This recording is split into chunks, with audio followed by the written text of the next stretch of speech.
ماشاء اللہ لا حول ولا قوۃ الا باللہ العلی العظیم۔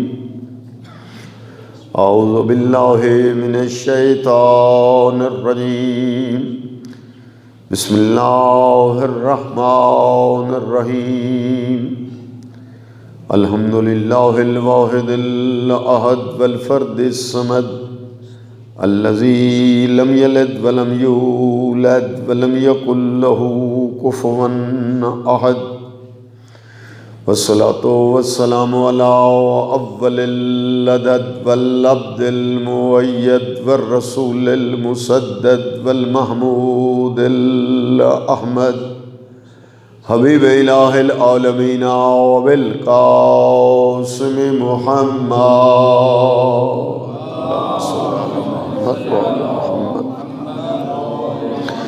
وآلہ الطیبین الطاہرین الغر المیامین المعصومین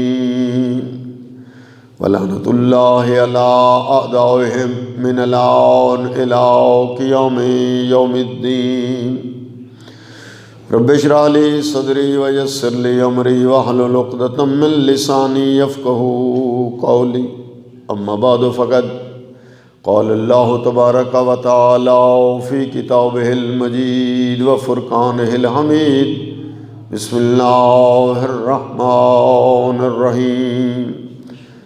وقضى ربک الا تعبدوا الا ایاہ وبالوالدین احسانا اما یبلغن عندک الکبر احدہما او کلاہما فلا تقل لہما اف ولا تنہرہما وقل رب ارحمہما کما ربیانی صغیرا۔ صلوات اللہم صلی اللہ علیہ۔ میرے محترم مکرم سامعین گرامی، یہ برسی کے عنوان سے ہمارے سید کرم حسین شاہ زیدی اور ان کی اہلیہ کے درجات کی بلندی کے لیے مجلس منعقد ہے۔ اللہ ان کے درجات بلند فرمائے، ان کے اعمال قبول فرمائے اور ان کی خطایا سے درگزر فرمائے۔ اللہ آپ کے مرحومین کے بھی درجات بلند فرمائے۔ ان سب دعاؤں کی قبولیت کے لیے صلوات۔ اللہم صلی علی محمد وآل محمد۔ ہمارے بانی مجلس سید جاوید حسین زیدی صاحب، اللہ ان سب کے لیے آسانیاں پیدا فرمائے اور اس خاندان کو سماوی عرضی بلیات سے محفوظ رکھے۔ اللہ آپ کو بھی ہمیشہ اپنے حفظ و امان میں رکھے۔ دعاؤں کی قبولیت کے لیے صلوات۔ اللہم صلی علی محمد وآل محمد۔ دنیا ظلم سے بھر چکی ہے، عادل امام کا شدت سے انتظار ہے۔ ہر آدمی کو عادل اس کی دہلیز پہ تب ملے گا جب عادل امام کا ظہور ہوگا۔ امام کے ظہور کے تعجیل کے لیے صلوات۔ اللہم صلی علی محمد وآل محمد۔ میں نے موضوع کی مناسبت سے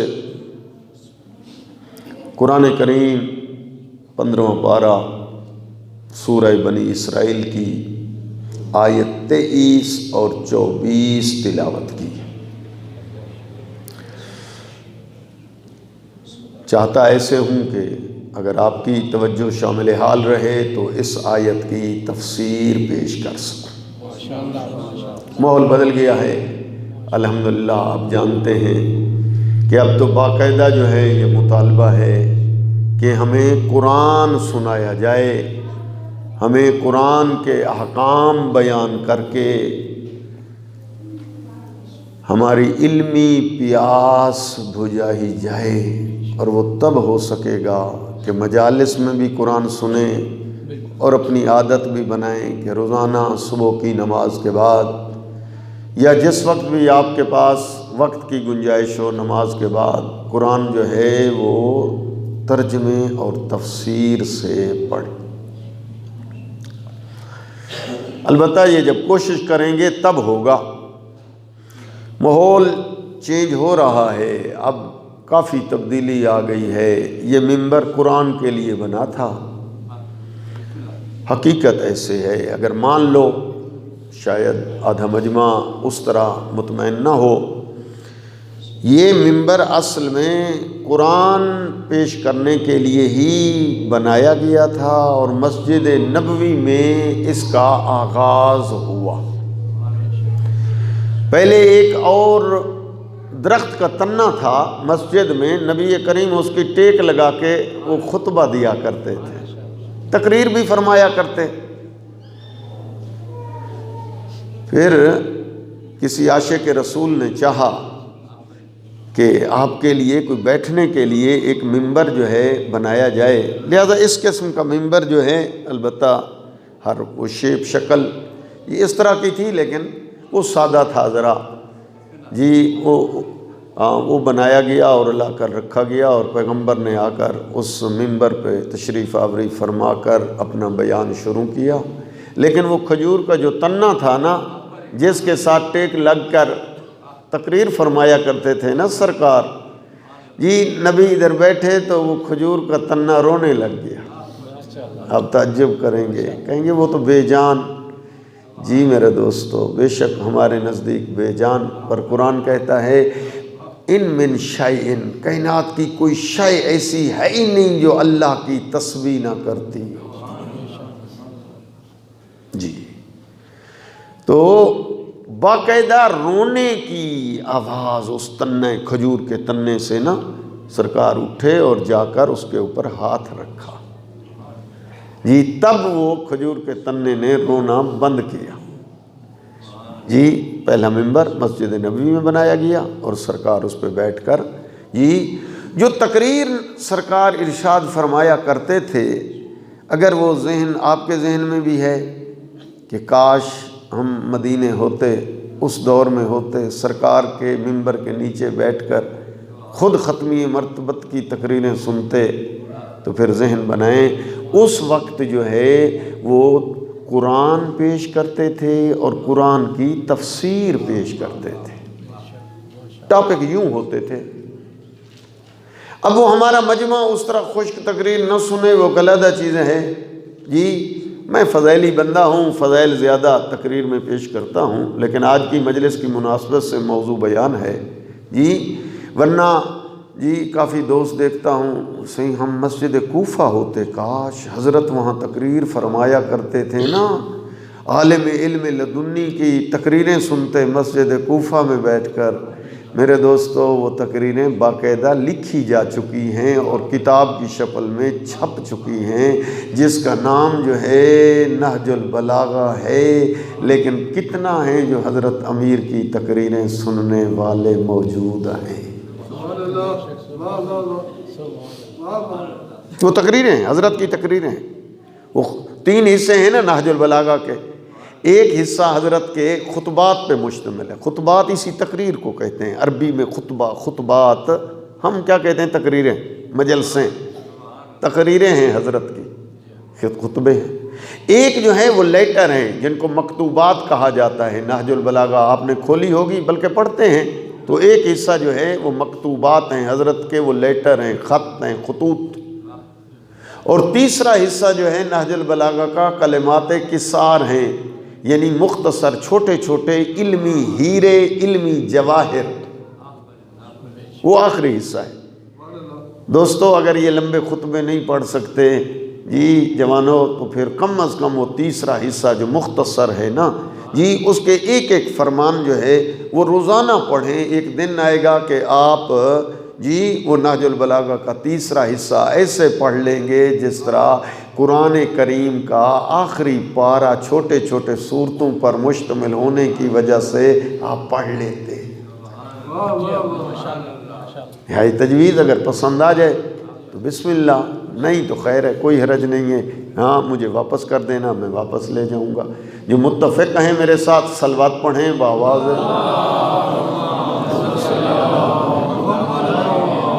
بسم اللہ۔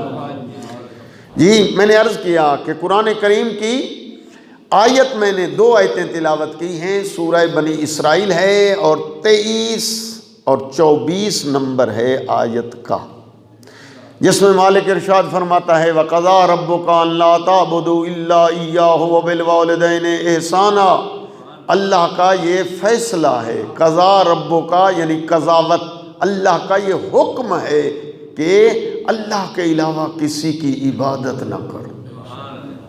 یہ پہلا حکم جی جو رسول اللہ نے علم توحید نہیں بلند کیا تھا مکے کی دھرتی پہ، جی پہلا حکم جو نبی نے پہنچایا تھا وہ یہی تھا، قولوا لا الہ الا اللہ۔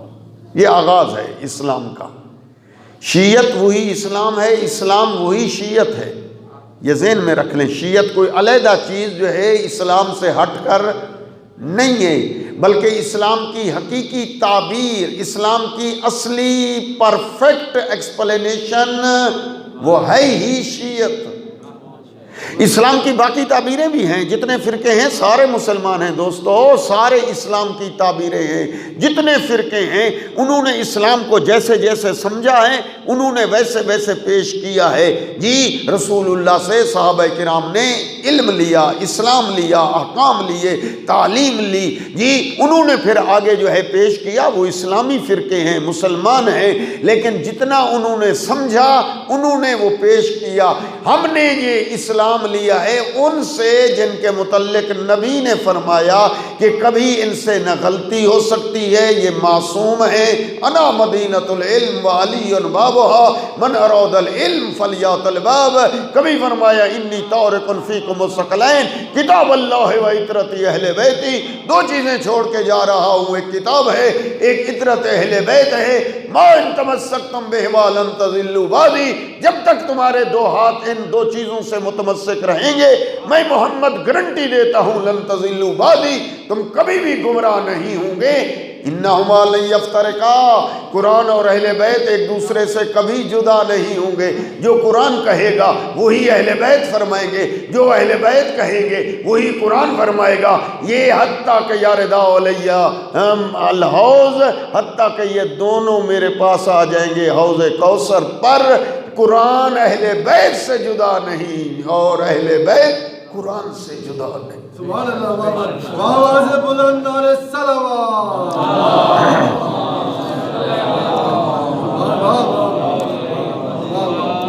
لہذا یہ ذہن میں باتیں رہ جانی چاہیے کہ ہمارے نزدیک اسلامی جتنے فرق ہیں، فرقے ہیں، مکاتب فکر ہیں، وہ سب مسلمان تھے، ہیں اور رہیں گے۔ جی ہمارے مراجع عظام کی تاکید ہے، آپ کے ذہن میں یہ باتیں رہ جانی چاہیے۔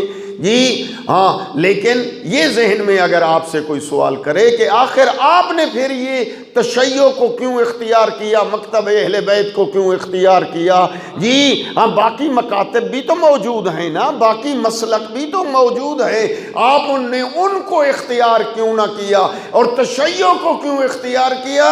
اس کا یہ ہے باقی سب ہمارے نزدیک محترم ہیں، مکرم ہیں، معظم ہیں، لیکن تشیع کو اختیار اس لیے کیا کہ اس کے راہبر جو ہیں وہ 12 ہیں اور جن کو اللہ نے بنایا ہے رسول اللہ نے بلند کر کے دکھایا ہے۔ جی ہاں تو آئیں، ہم نے توحید، آغاز یہاں سے ہو رہا ہے تقریر کا، قضا ربک الا تعبدوا الا ایاہ، کہ اللہ کا یہ حکم ہے کہ اللہ کے علاوہ کسی کی عبادت نہ کرو، یعنی آغاز اس آیت کا توحید سے ہو رہا ہے۔ بلکہ جملے کو بدلوں اگر لے لیں کہ اسلام کی بنیاد توحید سے ہوتی ہے۔ ہماری مجالس میں کتنا توحید پیش ہوتی ہے مجھے نہیں معلوم، وہ آپ زیادہ اندازہ کر سکتے ہیں کہ اسلام کا آغاز توحید سے۔ نہج البلاغہ میں حضرت فرماتے ہیں جی کہ اول اسلام جو ہے، بلکہ اصل اسلام، آغاز اسلام فرماتے ہیں توحید ہو، آغاز جو ہے وہ توحید سے ہے۔ لیکن اب اگر جی توحید بیان ہونے لگ جائیں یا جماہیاں آتی ہیں، اباسیاں آتی ہیں، نیندیں آتی ہیں، مجلسیں فیل ہو جاتی ہیں، دعوت آخری ہوتی، ایسے تو نہیں ہے نا، جو میرے ساتھ اتفاق کرتے ہیں صلوات پڑھ لیں بابا سے۔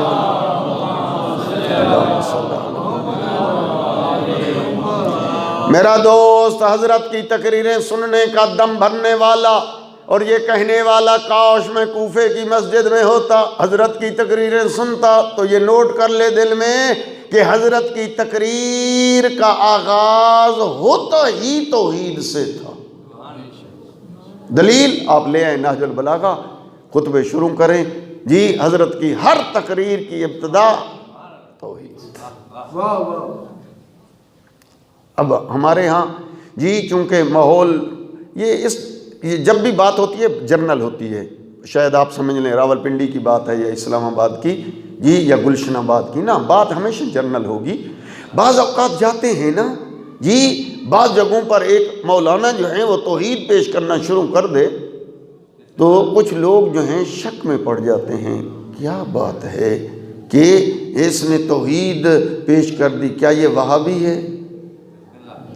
او میرا دوست، اصل توحید ہے ہی حقیقت میں بلا کم و بیش، بلا تغیر و تبدل، بلا تحریف کے، وہ ہے ہی ہمارے پاس۔ کیوں؟ اس لیے کہ ہم نے توحید غیر معصوموں سے نہیں لی، ہم نے توحید اس سے لی ہے جس کا لقب ہے امام الموحدین، توحید پرستوں کا مرشد ہے تو علی۔ دوستو چپ چاپ ساتھیو، ہم نے توحید ان سے لی، اس ہستی سے لی ہے جس کا لقب ہے قاتل المشرکین، مشرکین کا قاتل ہے تو علی۔ یہ کسی کا لقب نہیں ہے، چیلنج دیتا ہوں، میں طالب علم ہوں، میرے علم میں اضافہ ہوگا اگر آپ بعد مجلس کے مجھے بتا دیں کہ قاتل المشرکین فلاں کسی کا لقب ہے، میرے نالج میں اضافہ، شکریہ بھی ادا کروں گا، نہیں تو پھر آپ کو بتانا چاہتا ہوں قاتل المشرکین، مشرکین کا قاتل وہ ہو سکتا ہے جو ولادت سے شہادت تک کبھی اس کی پیشانی غیر اللہ کے سامنے نہ جھکتی ہو۔ یہ ذہن میں ہونا چاہیے، یہ ایک امیر کائنات ہے۔ لہذا اس سلسلے میں کوشش کریں جی، توحید کے حوالے سے چیپٹر پڑھیں۔ میں اب توحید کا چیپٹر شروع کر دوں گا، یقیناً ٹائم جو ہے اسی میں زیادہ خرچ ہو جائے گا، 1 گھنٹے کے اندر جو ہے بعد والی آیت کی میں نے تشریح کرنی ہے جی۔ توحید کے لیے خلاصہ آپ ذہن میں رکھ لیں، اگر میرا ساتھ دینا چاہتے ہیں تو یہ آیت کا یہ حصہ تشنا نہ رہ جائے، چلو بیان ہو ہی جائے جی۔ توحید کی 4 اقسام ہیں۔ توحید یعنی اسلام کہتا ہے خدا وحدہ لا شریک کو جی، یعنی لا الہ، یعنی باقیوں کو کرو نفی، لات منات عزا حبل الا اللہ، سوائے ایک خدا کے جی۔ آئے تھے مشرکین مکہ، آپ کو یاد ہوگا اگر کتابیں دیکھی ہیں، رسول اللہ سے کہتے ہیں صحیح کوئی حرج نہیں ہے، 360 خدا ہمارے پہلے سے ہیں، ایک خدا آپ کا بھی مان لیتے ہیں، کتنے ہو جائیں گے؟ 61۔ جھگڑا کس چیز کا؟ سرکار فرماتے ہیں نہیں، خدا منوانا مسئلہ نہیں ہے، خدا کی توحید منوانا مسئلہ ہے۔ ذرا ذہن میں رکھیں، یعنی خدا منوا لو، 360 وہ خدا ہو گئے، ایک خدا اور اضافہ کر لو جی۔ وہ کہتے ہیں ہم خدا، آپ کے خدا کو بھی مان لیتے ہیں، بلکہ بعض تو یہ پیشنہادیں کرنے لگے تھے کہ 1 سال آپ ہمارے خدا کو مان لیں، پھر آئندہ سال ہم آپ کے خدا کو مان لیں، یا وعدہ کر لو اس سال ہم آپ کے خدا کو مانتے ہیں، آئندہ سال جو ہے آپ ہمارے جی۔ قل یا ایھا الکافرون لا اعبد ما تعبدون ولا انتم عابدون ما اعبد ولا انا عابد ما عبدتم ولا انتم عابدون ما اعبد لکم دینکم ولی دین۔ آیت کے ترجمے کی طرف متوجہ ہو گئے ہیں تو صلوات پڑھ لیں۔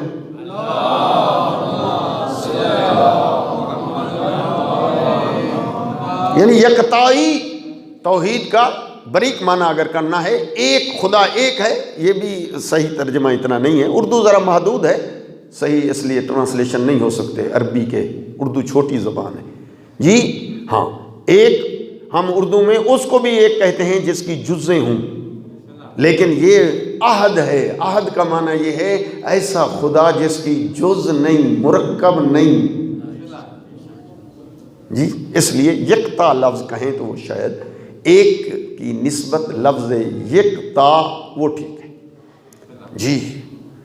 اور پھر جی 4 قسمیں توحید کی، جوانوں آپ کے لیے رک گیا ہوں، یہ 4 قسمیں پیش کرنا چاہتا ہوں، اور اگر آپ میرا ساتھ دیں گے تو میں اسی کو مجلس کی کامیابی سمجھوں گا۔ بے شک آپ اسے فیل قرار دے دینا، کوئی خطیب فیل اپنا نام شمار نہیں کرنا چاہتا، لیکن کوئی حرج نہیں، مجھے آپ فیل والوں میں ہی شمار کر دیں جی۔ ہاں کوئی ایک خطیب بھی تو فیل ہونا چاہیے سارے پاس۔ توحید کی 4 قسمیں: توحید ذاتی، توحید صفاتی، توحید عبادی جی، توحید ذاتی، توحید صفاتی، توحید عبادی، توحید افعالی جی۔ جوانوں شاید یہ تقریر بہت کم بیان ہو، خریدار بن جو، کوئی حرج نہیں ہے جی۔ جی ہمارے علماء خطیب جو ہے وہ بہت یہ تقریریں کم کرتے ہیں، میں نے کہا ان سے بھی، فرمانے لگے کہ گاہک نہیں ہے، خریدار ہی نہیں ہے، کیسے پڑھے؟ آپ اگر خریدار بن جائیں تو میں 4 جملے پڑھ دوں جو عاشق۔ ہاں یہ جملہ سن لو، حضرت امیر کا فیورٹ سبجیکٹ توحید ہوا کرتا تھا۔ حضرت جی تقریر جو کرتے اس میں زیادہ توحید ہوتی تھی۔ جب یمن گئے تھے نا جی، حضرت وہاں نماز پڑھاتے تھے، رسول خدا نے بھیجا، اور واپسی پر جب وہ صحابہ کرام آئے انہوں نے پاک پیغمبر سے ایک جملہ کہا کہ علی نے ہمیں نماز پڑھائی ہے، ہر رکعت میں سورہ توحید پڑھا کرتے تھے، پہلی رکعت میں بھی توحید، دوسری رکعت میں بھی توحید جی۔ یہ جملہ سن لو، نوجوانوں تک فقہ معلوم ہونی چاہیے کہ ایک سورت کا تکرار کرو نا، پہلی رکعت میں بھی وہی سورت پڑھو، دوسری رکعت میں بھی وہی پڑھ لو، یہ کراہت لکھا ہے۔ کراہت معنی مکروہ، نماز ہو جاتی ہے پر ثواب کم ہو جاتا ہے۔ مکروہ کا معنی علیحدہ کریں نا، حرام نہ کریں، مکروہ معنی ثواب کم ہو جاتا ہے۔ یہ لفظ آج کے بعد یاد رکھ لو دوستو، مکروہ کا معنی کرو، جب عبادت کو لفظ مکروہ سے کہا جائے تو یعنی اس کی ثواب جو ہے اس میں کمی آ جاتی ہے جی۔ ہاں لہٰذا ایک سورت کو دونوں رکعتوں میں تکرار کرو تو نماز مکروہ ہے، سوائے سورہ توحید، سورہ اخلاص کے، کہ پہلی رکعت میں بھی سورہ اخلاص پڑھو، دوسری رکعت میں بھی سورہ اخلاص پڑھو، ثواب اور بڑھ جاتا ہے۔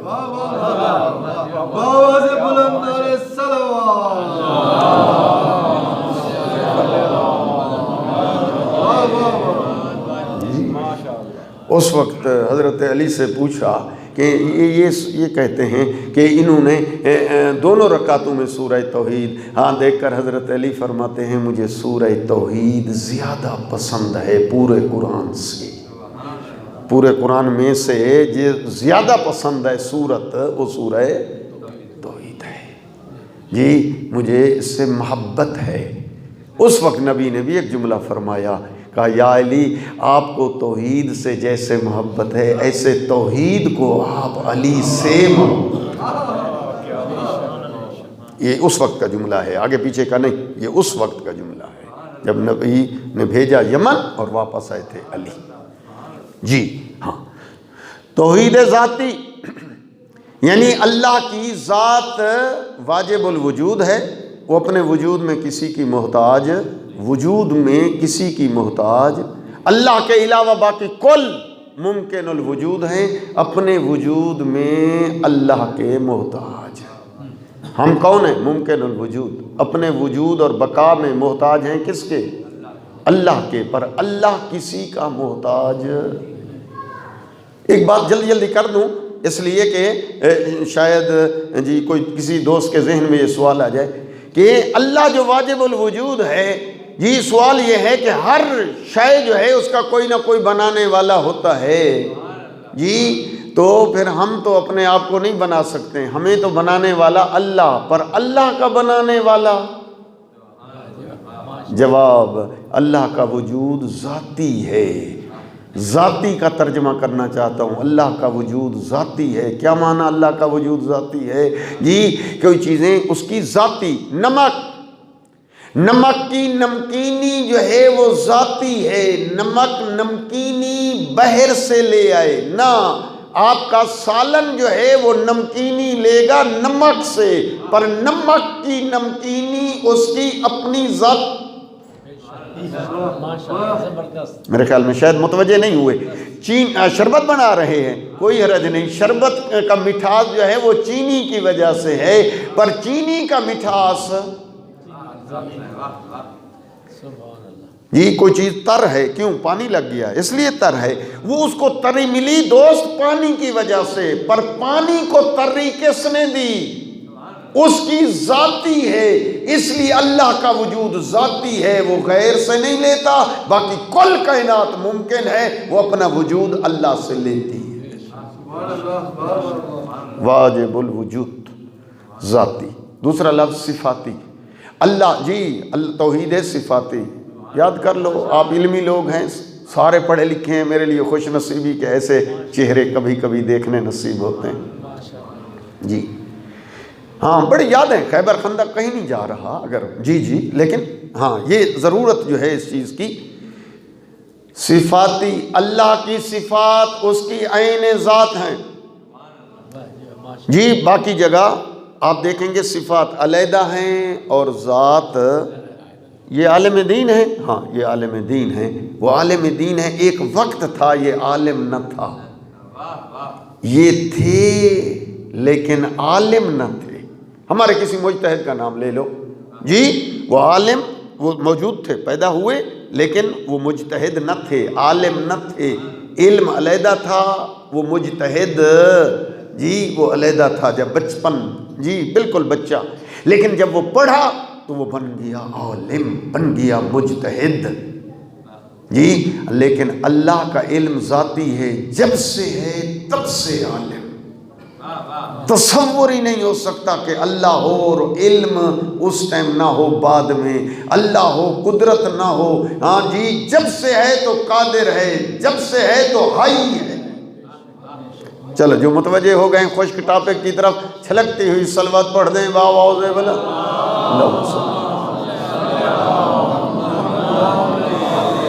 توحید ذاتی، توحید صفاتی، توحید افعالی. توحید افعالی کا معنی کیا ہے جی؟ اللہ کے جو فعل ہیں. ہاں علمی لوگ پھر بنتے ہو تو خشک ٹاپک میں پڑھوں گا.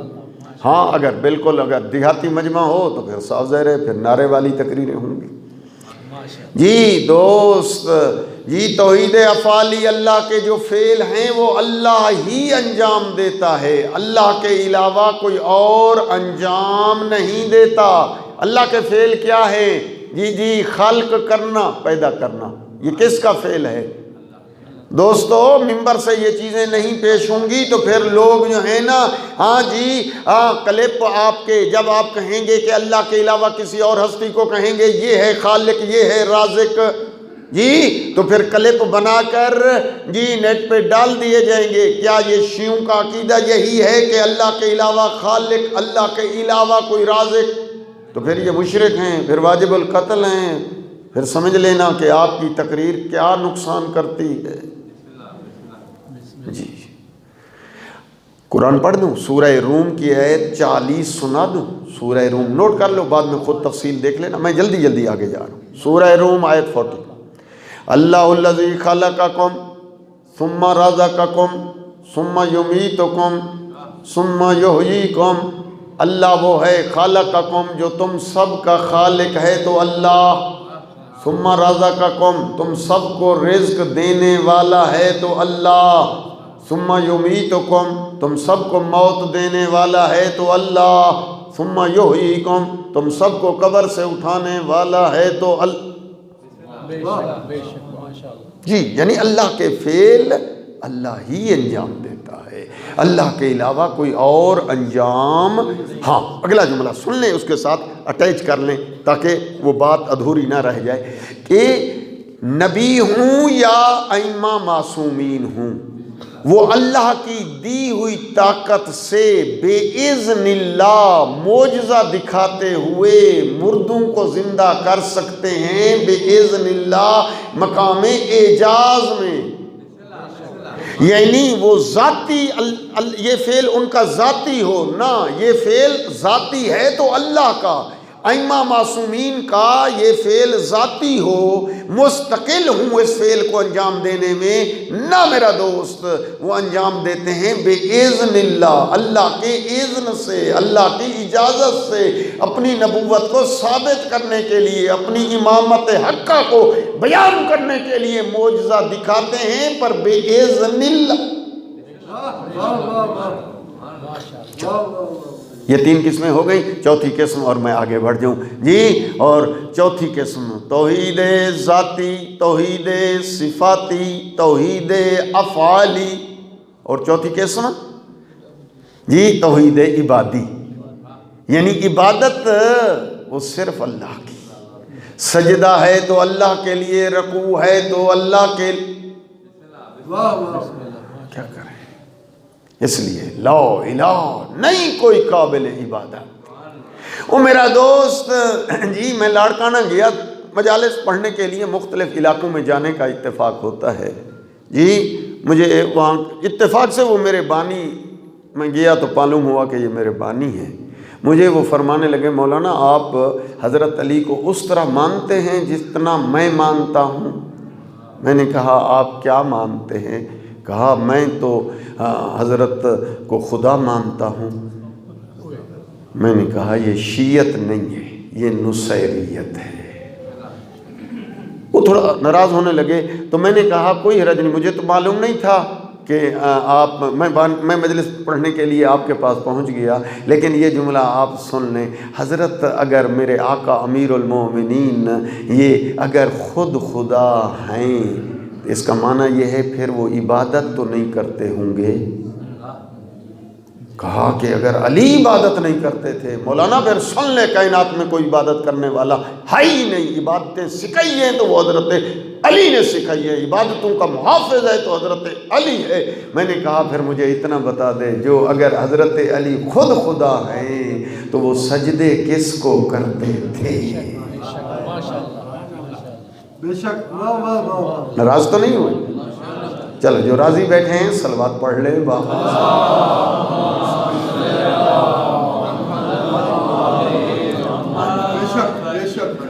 وہاں بھی میں نے جملہ کہا، وہ حضرت کا جملہ میں آپ کو بھی سنا دیتا ہوں۔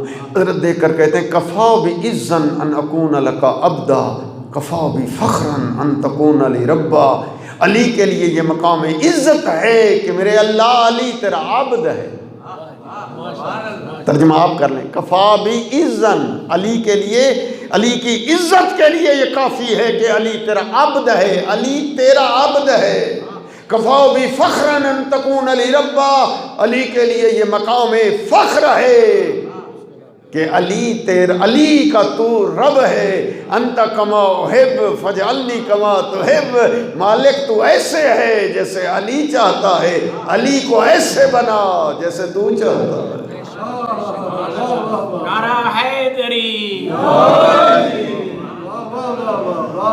چلو یہ 4 قسمیں یہاں تک رکھ لیں، میں آیت کی ترتیب سے چلنا چاہتا ہوں اصل میں جی۔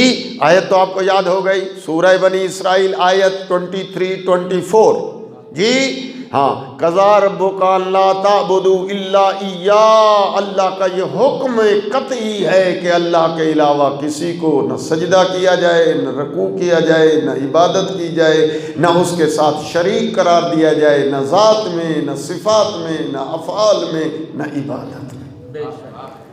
اس کے بعد والا لفظ اسی آیت کی تشریح کرنی ہے جی ہاں، آپ کی توجہ ہے، میں نے یہی مناسب سمجھا کہ یہ گلشن آباد والے عاشق قرآن ہیں، قرآن ہی یہاں سناؤں تو شاید میری تقریر چل جائے جی۔ قضا ربک الا تعبدوا الا ایاہ وبالوالدین احسانا، یہ دوسرا جملہ آیت کا، آیت وہی، اسی کی تشریح کرنی ہے، میں نے پڑھنی بھی وہی آیت ہے۔ وبالوالدین احسانا، والدین کے ساتھ نیکی کرو۔ وبالوالدین احسانا اما یبلغن عندک الکبر احدہما او کلاہما فلا تقل لہما اف، والدین میں سے دونوں بوڑھے ہو جائیں یا ایک بوڑھا ہو جائے خبردار، فلا تقل لہما اف، والدین کے سامنے کبھی تنگ آ کر ان کی گفتگو سے اف تک نہ کرنا۔ دوستو امام فرماتے ہیں کہ یہ اف مثال دی گئی ہے، ورنہ اف سے کم تر کلمہ کوئی اور بھی ہوتا تو اللہ کہتا ہے وہ بھی حرام ہے۔ والدین کے سامنے اف نہ کرنا، اس کی بوڑھے ہو گئے ہیں، بوڑھے میں بچپن کی طرف گویا آدمی لوٹ جاتا ہے، جی اس کی باتوں سے اکتانا نہیں۔ فلا تقل لہما اف ولا تنہرہما، خبردار کبھی ان کو نہ جھڑکنا، ولا تنہرہما وقل لہما قولا کریما، ان کے ساتھ نرم نرم باتیں کرنا۔ قرآن سنا رہا ہوں عاشق قرآن، قل لہما قولا کریما، نرم نرم گفتگو والدین سے کرنا، سخت نہیں، اونچا نہیں۔ قل لہما قولا کریما واخفض لہما جناح الذل من الرحمہ، جی کہ اپنے یہ کندھے والدین کے سامنے جھکا دے، جس طرح ایک عاجزی سے غلام آقا کے سامنے کھڑا ہوتا ہے۔ یہ کندھے، اس کو کہا جناح الذل، جھکے ہوئے ہوں ایسے۔ یہ قرآن سنا رہا ہوں، حدیث سناؤں گا، گھبرائیں نہیں، میں حدیثیں بھی ذہن میں لایا ہوں، اگر آپ لیں گے تو وہ بھی نبی کا بیان شدہ تحفہ آپ کو دے دوں گا، لیکن پہلے قرآن لیں۔ وَاخْفِضْ لَهُمَا، نوجوان زیادہ توجہ، بزرگان آپ کی دعا چاہیے، جی جوانوں فار یو، آپ کے لیے ہی عرض کر رہا ہوں۔ وَاخْفِضْ لَهُمَا جُنَاحَ الذُّلِّ مِنَ الرَّحْمَةِ، یہ کندھے والدین کے سامنے ایسے جھکا دو جس طرح ایک غلام کھڑا ہوتا ہے اپنے آقا کے سامنے، من الرحمہ۔ وَقُلْ رَبِّ ارْحَمْهُمَا كَمَا رَبَّيَانِي صَغِيرًا، اور جب تو نماز پڑھے تو اس میں دعا مانگ، رب ارحمہما، اے میرا اللہ میرے والدین پہ ایسے رحم کر، کما ربیانی صغیرا، جس طرح انہوں نے مجھے بچپن میں پالا پوسا رحم کیا۔ اب میں کیا کر سکتا ہوں کہ خریدار کم ہیں ان آیتوں کے، سننے والے عاشق جو ہیں بہت کم ہوتے ہیں۔ جی آئیں اس کی تفسیر جو ہے آپ کو سنانا چاہتا ہوں سرکار امام جعفر صادق کی زبان سے۔ اللہم صلی امام سے راوی پوچھتا ہے، مولا یہ جو حکم ہے قرآن کے اندر کہ وَبِالْوَالِدَيْنِ احسانا، اس کا معنی ذرا فرمائیں۔ آئے میرے آقا چھٹے لال ولایت، آئے فرزند رسول، آئے بانی شریعت کو پہنچانے والے، سمجھانے والے، حفاظت کرنے والے، امام دیکھ کر فرماتے ہیں وَبِالْوَالِدَيْنِ احسانا کا معنی یہ ہے کہ والدین کی ضروریات والدین کے مانگنے سے پہلے ان کی خدمت میں پیش کر دینا۔ پتہ نہیں میں نہیں سمجھا پایا، میری کوئی اردو گردو ہے تھوڑی اس طرح۔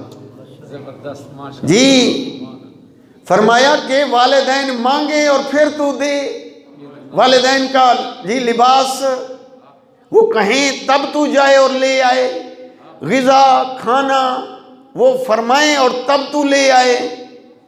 فرمایا نا، یہ والدین سے احسان نہیں ہے، نیکی نہیں ہے۔ یہ چھٹے مولا کا فرمان سنا رہا ہوں، مجھے پتا ہے تو قربان ہے میرے امام کے فرمان پہ۔ امام فرماتے ہیں وہ مانگے تو دے، پھر یہ نیکی نہیں، نیکی یہ ہے کہ ان پہ نگاہ رکھ، میرے والدین کو ضرورت کس چیز کی ہے، مریض ہے تو میں نے علاج کے لیے انہیں خود لے جانا ہے اسپتال، ڈاکٹر کے پاس، وہ کہیں جی لباس کی وہ کہیں اور ضروریات زندگی، فرمایا نا وبالوالدین، یہ ترجمہ تیرے امام صادق نے فرمایا ہے کہ ان کے کہنے سے پہلے، ان کے مانگنے سے پہلے اگر تو والدین کو پیش کرے۔ اور اگلا جملہ بھی میرے امام کا لے لے، عاشق رسول و اولاد رسول، جملہ سن لے۔ امام فرماتے ہیں جب کوئی چیز اپنے والدین کو پیش کرنا چاہے، خبردار ایسے نہ ہو کہ والدین کو تو دے اور والدین اپنے ہاتھ بڑھائیں، میری طرف دیکھنا طریقے کو جو امام نے منع کیا ہے، والدین دیں اور تو جو ہے ان کے ہاتھ کے اوپر جا کر رکھ دے، ایسے نہ کرنا۔ کیوں؟ تیرا ہاتھ اوپر ہوگا، تیرے والدین کا ہاتھ نیچے ہوگا، نہ بلکہ وہ اپنے ہاتھوں کے اوپر لے کے سامنے کھڑا ہو جا، وہ تیرے ہاتھوں سے اٹھا لیں، تیرا ہاتھ نیچے ہو، ان کا ہاتھ اوپر۔